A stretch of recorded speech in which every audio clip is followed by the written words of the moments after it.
Welcome to Living the Dream for General Practitioners, the podcast for doctors and clinic leaders who want to learn about pathways, strategies and opportunities for living and working in Australia. Join me, Gemma Gough, and my expert guests as we share stories and unlock the secrets to recruitment success. We share tips for moving across the world, navigating new cultures, and so much more. This show is brought to you by Recruitment Australia. Now sit back, relax, and enjoy this episode. Hello, everyone, and welcome to this week's episode of Living the Australian Dream for General Practitioners. My name is Gemma Gough, and I'm the co-founder and managing director of Health Recruitment Australia. So today I would like to talk to you about becoming a GP supervisor. Now, lots of the clinics that we liaise with are essentially saying to us that they've got rooms available for GPs, that they've got lots of patients, a long waiting list for consults, but none of their GPs are prepared to be supervisors. They don't know how to become a supervisor, and there's lots of questions in this regard. So I thought I'd put this podcast together to help you a little bit. There's lots of resources online that will help clinic leaders and GPs in regards to this, but hopefully some of this information will be of value to you. So essentially becoming a GP supervisor can be a great career move. It's the ideal way to broaden your horizons as a doctor, giving experience as an educator, and of course to boost your own income. The role is also a vital one. The healthcare system needs supervisors to help upskill junior doctors, registrars, international medical graduates. It is all imperative that they have good supervisors. You're essentially a role model to the less experienced GPs. It's not just a matter of deciding that you want to become a GP. You first need to gain accreditation as a GP supervisor.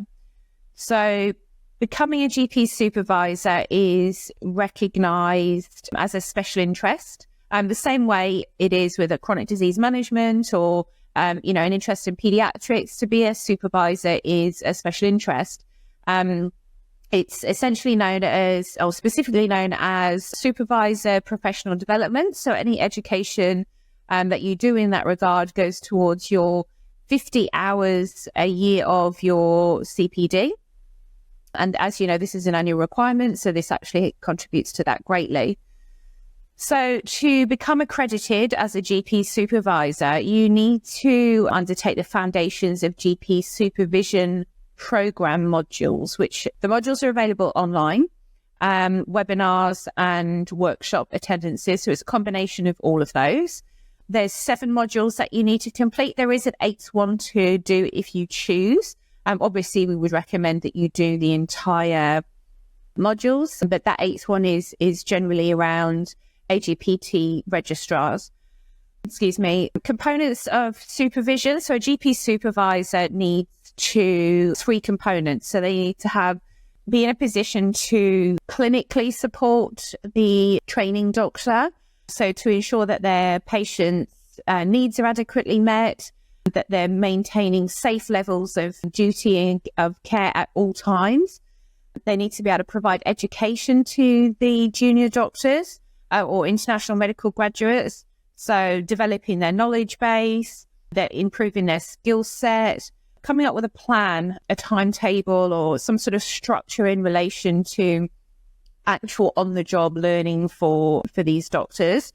There's also the personal aspect. So developing the registrar or the training doctor's personal skills as a GP, including how to interact with patients, their relatives, listening closely to those key words, those red flags, to be able to communicate concisely and effectively with patients, and obviously making sure that they're being empathetic and caring in their roles. So those 3 are important: so education, clinical, and the personal aspect. So GP supervision, it lies at the very core of development for junior doctors or international medical graduates.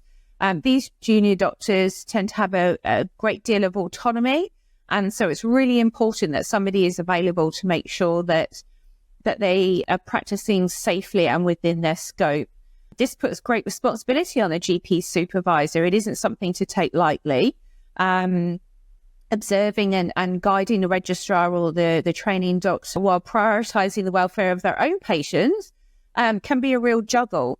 The effectiveness of the GP supervisor can be sort of measured in various ways. So accessibility, so making sure that you're accessible at all times for your trainee. You need to be approachable. So being friendly to them, having that sort of not being aloof or intimidating. You want to gain the trust of your trainees so that it promotes better relationships, in which turn they then come to you if they've got any problems. Supportiveness, fostering an atmosphere where registrars or IMGs feel comfortable coming to you and asking questions, admitting when they've made mistakes, we all make them, and encouraging that open communication, allowing them to seek clarification, needing to discuss recent experiences, and to make sure that you're empowering them. So when they make the right decision, tell them that they're making the right decision. So, really encouraging them to stretch themselves, but obviously maintaining that scope of practice.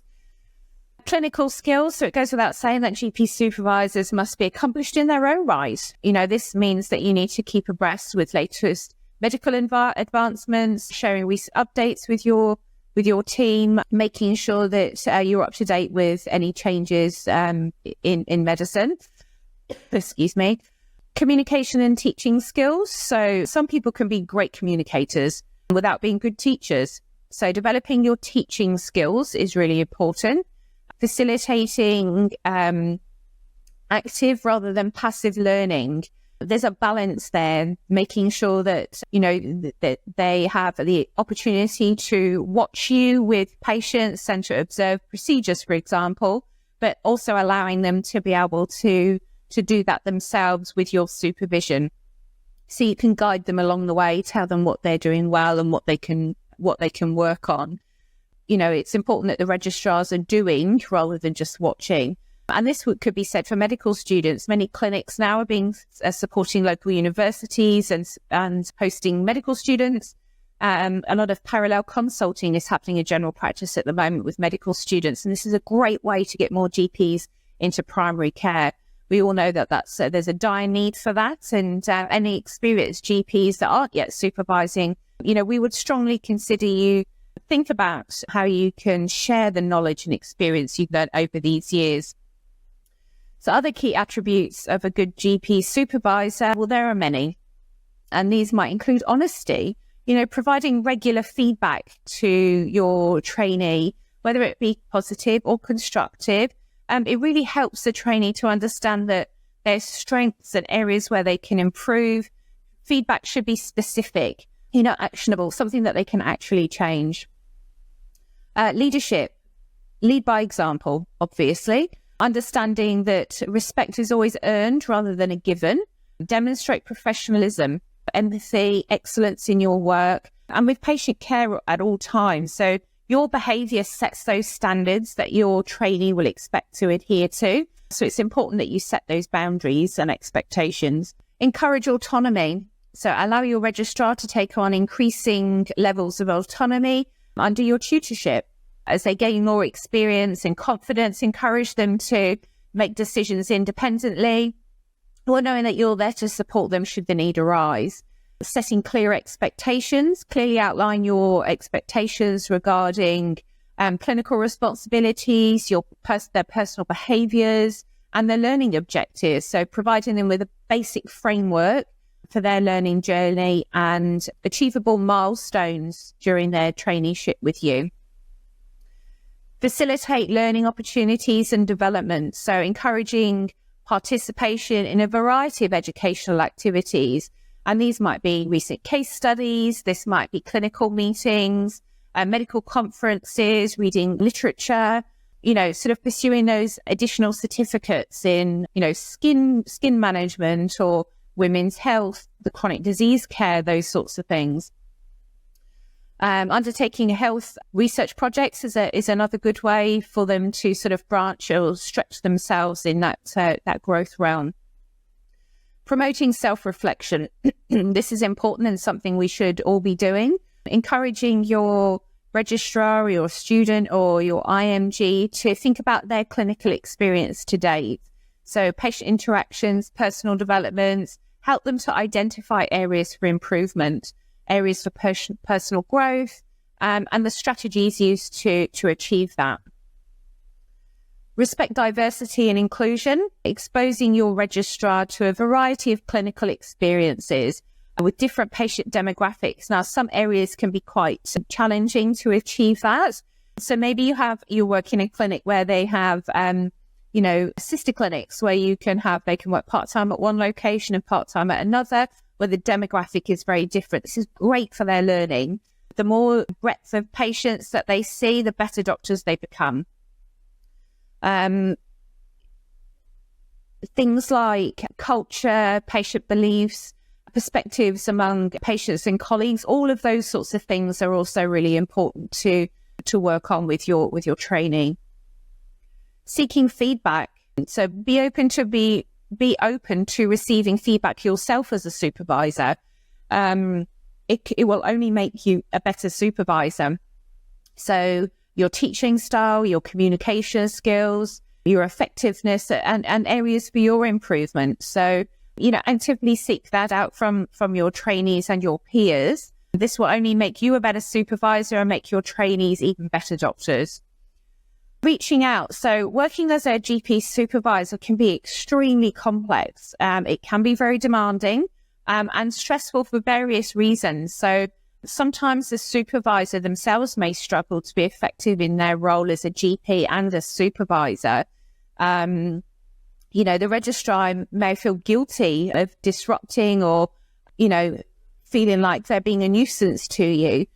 Or sometimes that you just don't click, that there's personality conflict and you just don't click. So, both parties need to not be afraid to reach out if that's the case, be it for your own mental health or for the success of yourself as a GP registrar or for the trainee. There's no harm in reaching out to the training facility to let them know that, it would be for the best for both parties if the relationship isn't working. There's no harm in speaking up about that. And it's probably best to have that conversation with each other first. And if mutually agreed, then obviously you can move forward. So working as a GP supervisor is a noble and worthy vocation and a vital one for Australian healthcare at the moment. We need more GP supervisors.